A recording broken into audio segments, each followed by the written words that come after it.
the Executive Secretary, Salvador Medaldia, Lieutenant General Ricardo Visaya, Director General Ronald De La Rosa, maabot na. Si Bato?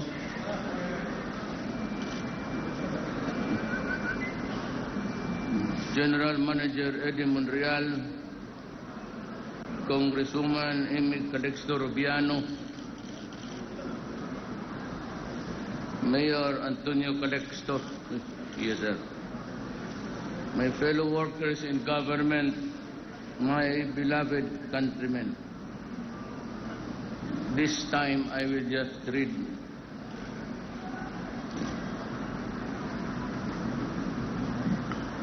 I leave today for Bangkok to pay respect to His Majesty King Bumipon Aduniat.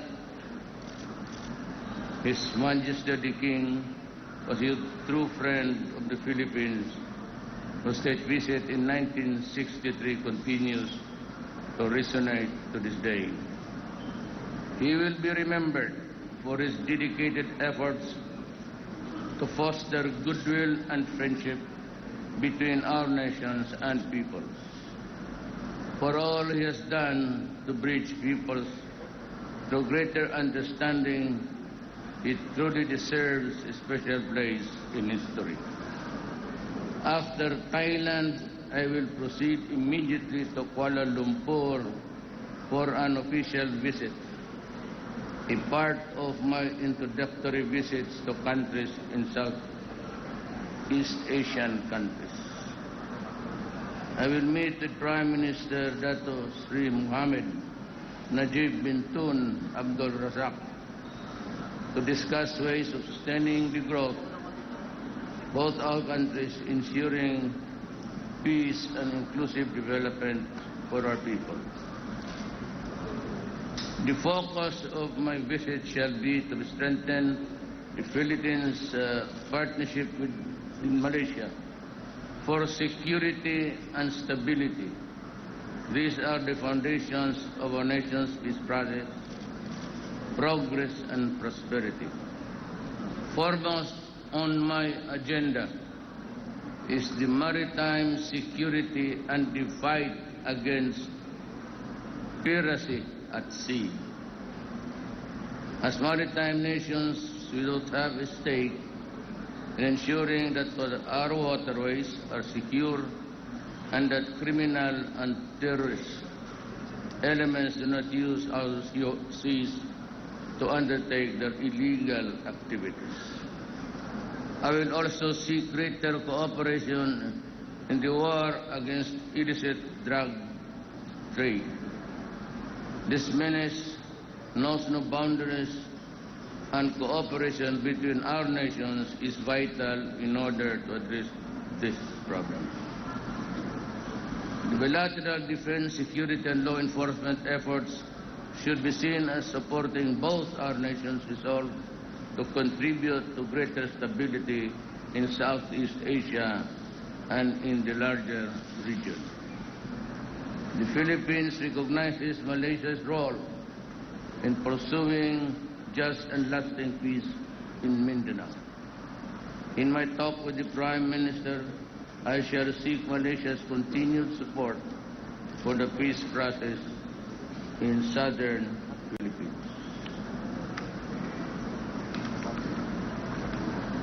Of course, our economic cooperation will be important point of reference. I will discuss the ways of intensifying two-way trade and investment, as well as support of the Brunei, Indonesia, Malaysia, Philippines, East Asia growth area to spur Mindanao growth. The two tracks of peace and prosperity have to be pursued to ensure that the development that we aim will benefit all. I will also use the occasion to identify other opportunities for broader collaboration with Malaysia. During my visit, I will meet the working Filipino community in Malaysia. Their interests are at the core of our visit to Kuala Lumpur. As I update members of ASEAN and Malaysia, as founding members, we share a commitment to uphold ASEAN values in the region. I will seek Malaysia's full support for the Philippines ASEAN chairmanship in 2017. I am hopeful that my visit will move further forward as we pursue common aspirations for our peoples, our nations, and our region. As I have shown to you before, my guiding principle in this and all engagements will be the protection of the national interest of our people. We will be unflagging in our effort to pursue our independent foreign policy consistent with the provision of our Constitution and the mandate reposed on the office of the President. Salamat po. I can take few questions to clear the air. Anybody from? Yes. Ted Tuvera. By the way, Mr. President, we are taking off in 15 minutes, so we have about room for 3 questions. Are we supposed to arrive there on time? I think we're landing on a military base. I understand it. Okay. Good morning, sir. Sir, are you going to raise Chairman Nurmiswari's claim that Malaysian leaders are involved in the Sidapan kidnapping? And, sir, also your statement on Chairman Miswari's statement saying that MILF are traitors and that the government should reconsider talking to them? Hindi ko makuha yung second, but the first is, I will talk to everybody. We will having almost immediately after my visit and I've talked to Malaysia, I will convene a meeting. Then we will make the introductory presentation of the proposed revised Bangsamoro transition document. And Ms. Wari is now in Abu Dhabi, I think, or he is supposed to leave for Abu Dhabi. I don't know, but yung kanya, there seems to be almost an implied agreement that we will have separate talks with Ms. Wari. But he's abroad right now, and I really do not know when he will be back to talk to us. But at least in principle, we have agreed that we stop the war everywhere involving MN and the government. So practically today, there's a ceasefire with the Communist Party of the Philippines, and we are saving our energies because Murad and Jafar have also agreed. And I signed the document. Mukhang kung swertehin tayo, after 2 years maybe, we can have a partial cessation of armed violence in the country. Sir, another question, sir. Will you raise the Sabah claim of the Philippines to the Malaysian authorities? Not at this time, because my visit is just 1 day to focus on what is happening in the Molucca Strait. That area there is a vital artery going to the Pacific Ocean. Either you go down under Mindanao, or you can make your exit from Asia via the north that is from Japan. So mamili lang sila. But what is important that I can talk to him about these issues of including the rebellion of the Moro in Ulo and the Zamboanga archipelago. Thank you, sir. We have Maricel Halili from TV5. Hi, Mr. President. Good morning. Sir, may we have your statement about the decision of Supreme Court yesterday allowing the burial of former President Marcos sa talibingin ng mga bayani, because some sectors are concerned about this, that how can they move forward if about 72,000 martial law victims have not received justice until now? Well, as I have said, as a lawyer, I stick by what the law says. The law says that soldiers and ex-presidents, yung namatay, o baski hindi siguro ex, basta presidente ka, doon ka ilibing. Now the question of this tussle about the dictatorship of Marcos is something which cannot be determined at this time. It has to have history. Kasi yung nasaktan, and it was a contention really of a political fight, initially then turned sour because of the power struggle of the ruling political families in this country. And almost it deteriorated into something almost like a revolution. That part of the sins of Marcos has yet to be proven by a competent court. Yung sabihin lang niya na wala yung pera, that is altogether another different issue. But yung as far as the right or the privilege to be buried sa libingan ng mga bayani, I simply follow the law. Wala tayong magawa dyan. The law itself says that, well, he fits the completion to a T. He was a president and he was a soldier. I am limited to that issue. And on both counts, I would say yes.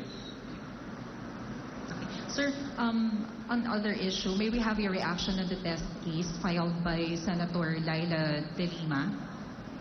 Yesterday, sabi po ng Supreme Court, they are requiring the SOLGEM to discuss about your immunity. What's your take on this, sir?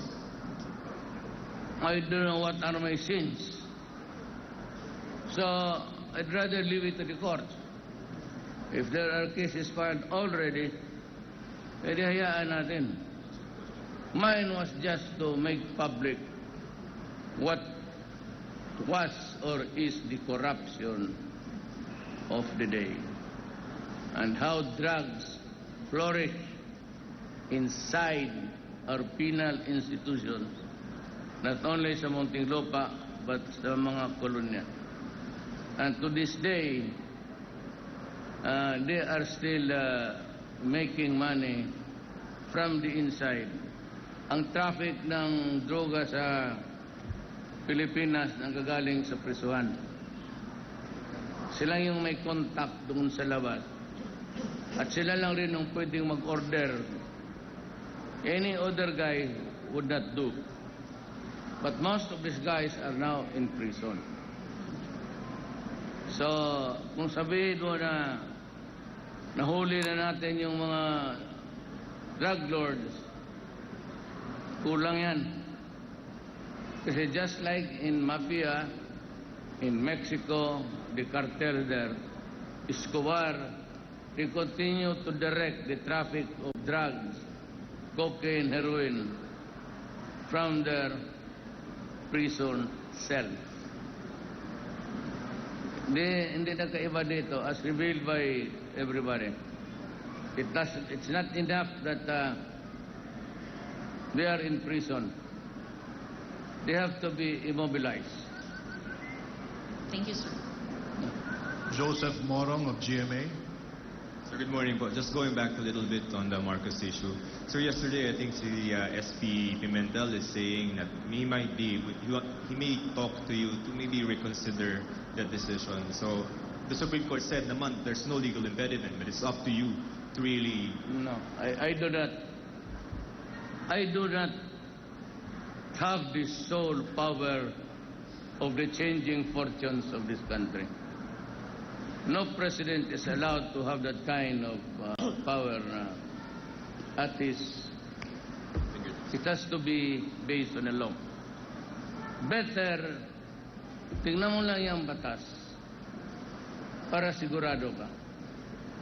If you begin to speculate about allowing it, then you have to justify so many reasons why.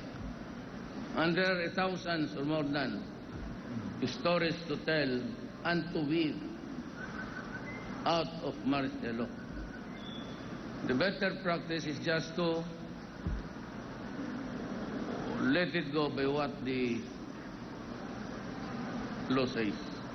So ibig sabihin there's no changing the decision, sir, that yung itutuloy na talaga yung pag... Well, I thought I saw Bongbong yesterday in Tacloban. Sabi ko, it's your choice. Sabi niya na, same question like you. Can we now proceed? Oh, yes, you can. I've said before, I will not take my word back. Sir, just one last question. Sir, on coming from the perspective of the victims, no? Kasi yung libingin ng bayani carries a certain meaning for some people. And then, ang sinasabi nila is that it has a tendency, because of the decision of the Supreme Court, to change a narrative of this country. Can we now consider Mr. Marcos, because he will be buried at the libingan ng mga bayani, can he be considered now a hero? He being hero?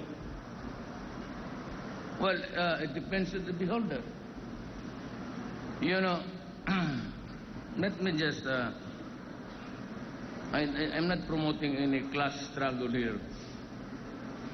But all the Ilocanos are downhearted by the decision for so long that Marcos be buried at the libingan ng bayani. Halos lahat, without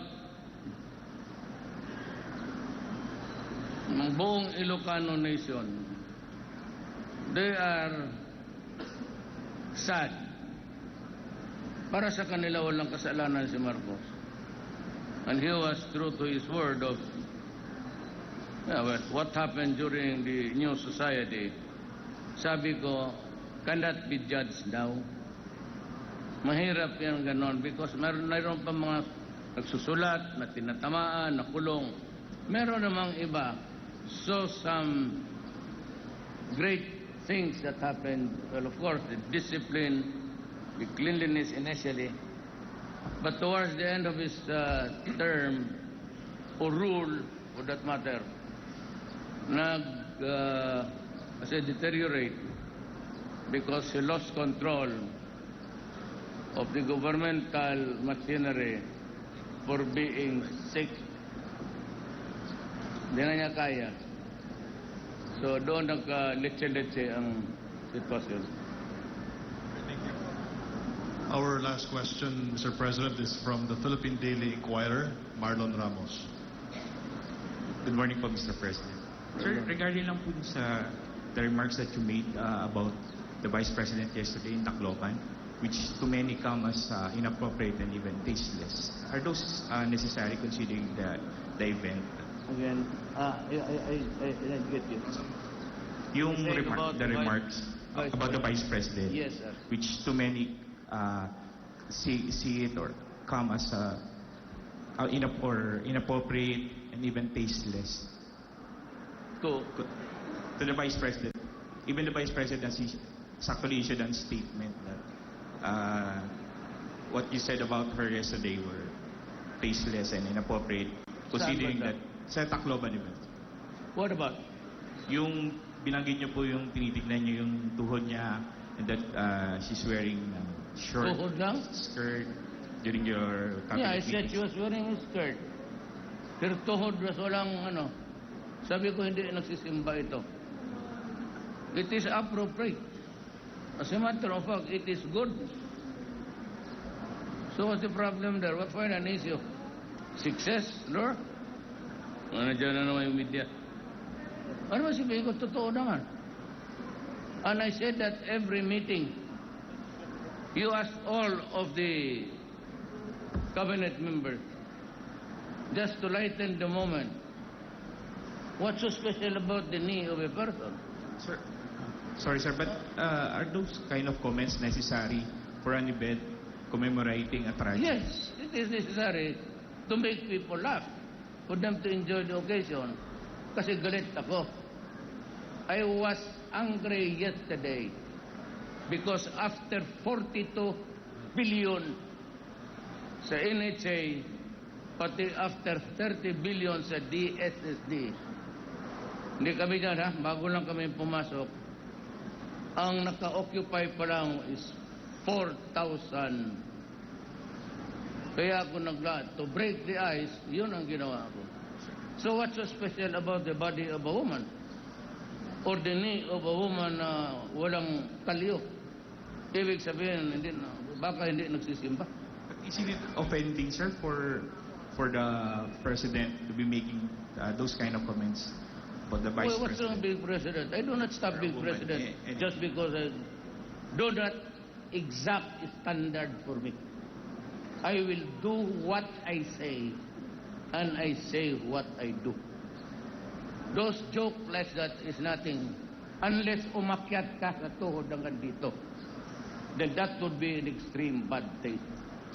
Pero sabihin mo na, tignan mo, dito tuhod nito. So, what's wrong with the knee of your wife? I mean, you have a wife. But what's wrong with that? If I say yung tuhod ng asawa mo, gasgas ka sa simba, may kalyo na. You want to depict me as bastos? You can. Have your day. It's not my concern to impose the standard kung yan ano. Do not put a limitation or cast aspersion sa mga biro ko. Kasi ako, hindi ako general, politiko ako. Natural sa amin niya magpatawa, lalo na after magalit. And just to point out something there, you make a big issue about ituhod na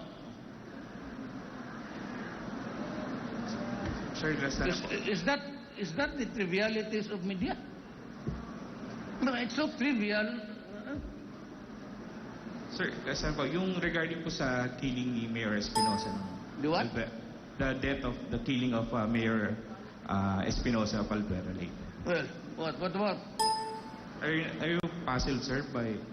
Why should I be puzzled? You have here a guy, government employee, using his office and money of government, cooking shabu and destroying the lives of so many millions of Filipinos.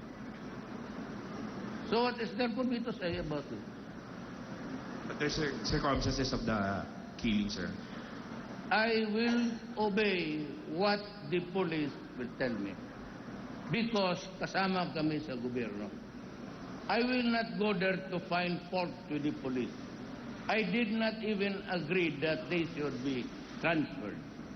At least not now. Kasi pagka ganon, wala nang pulis magtrabaho. Thank you, sir. I hope that next time, the last time was about when you comment, kindly go to important matters. Do not go into trivialities about tuhod. Nagano ng media, naghanap ng para mag-picture ka na bastos. Eh kung sabihin ko kay sekretary, tignan naman tuhod niya, no, hindi siguro nagsisimba na yan. No, because she was a widow. Or she is a widow. Kaya sabi ko siguro sa simbahan ko, tignan mo tuhod, bunin naman makapal. So, gusto mo siguro mag-akyat pa ako dito sa bugan. Thank you. small time.